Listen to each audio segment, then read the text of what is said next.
Hey everybody, Nick Espinosa, your chief security fanatic here, and today we are talking about Amazon because in privacy news, Amazon didn't tell customers about being caught on facial recognition. Technically, that's against the law of what we're talking about, and here's what's going on. This is coming from NBC News. Amazon did not alert its New York City customers that they were being monitored by facial recognition technology, and this is according to a lawsuit that was filed today. Now, in this class action lawsuit, lawyers for Alfredo Perez said that the company failed to tell visitors to their Amazon Go convenience stores that the technology was in use. Now, thanks to a 2021 law, if you didn't know, New York City is the only major American city to require businesses to post signs if they're tracking customers' biometric information, such as facial scans, fingerprints, and more. And quite frankly, I think that is an excellent law. I think those should be posted everywhere, including homes if you've got something like a Ring doorbell. I continue though. Amazon introduced its Go stores in 2018. Basically, it promised customers they could walk in, take whatever they wanted off the shelves, and then leave without checking out. The company then obviously monitors a visitor's action and charges their accounts when they leave the store.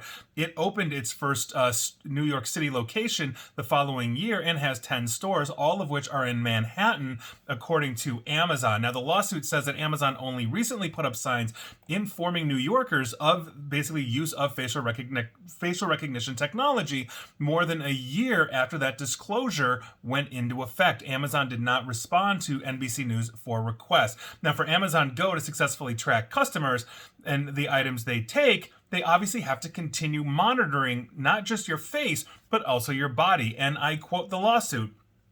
To make this just walk out technology possible, Amazon Go stores constantly collect and use customers' biometric identifier information, including by scanning the palms of some customers to identify them and by applying computer vision, deep learning algorithms, and sensor fusion that measure the shape and size of the customer's body to identify customers, track where they move in the stores, and determine what they have purchased. That is, again, according to the website. Now, Perez is represented by the Surveillance Technology Oversight Project, which is a legal advocacy group devoted to New York privacy protection.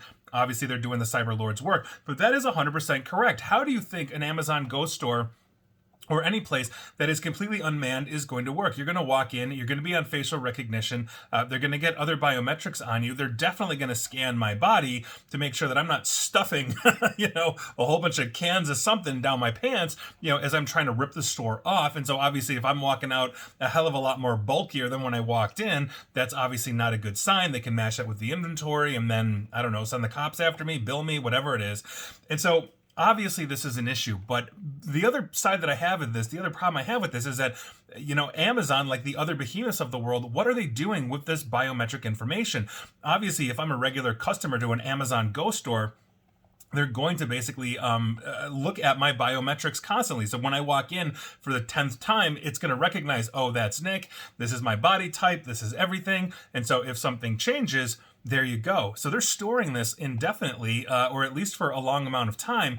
And these are things that are not really, really transparent from Amazon. And Amazon has a history of not being transparent about absolutely anything. Whether there's a glitch because Amazon Echo is listening to you and then sending those messages to somebody else, which was what happened to a woman in Portland. I've talked about that before, or other things. They basically say, oh, we see the problem, no big deal. So expect no transparency, expect nothing from Amazon. But if you're going into these stores or anything, just expect that you're going to be in biometrics, and many, many different entities may have access to this. Third parties that they contract for whatever reason, law enforcement, and other things. You are basically consenting to have your biometrics, installed, whether you actually consent or not, into their systems. Just like Ring doorbell, you go to your friend's house, boom, you're on facial recognition all of a sudden, and you're in their system, and that can be accessed by law enforcement without a warrant. I've literally just did video on that one. So there you go.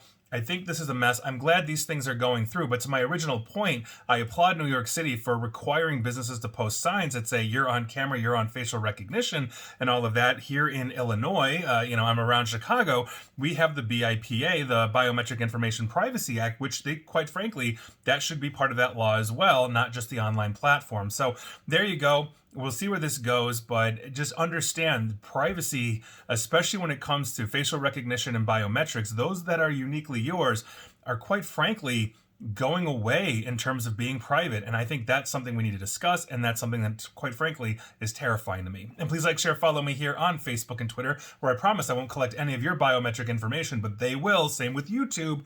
And as always, stay safe, stay online, and please attempt to stay private. Thanks, everybody.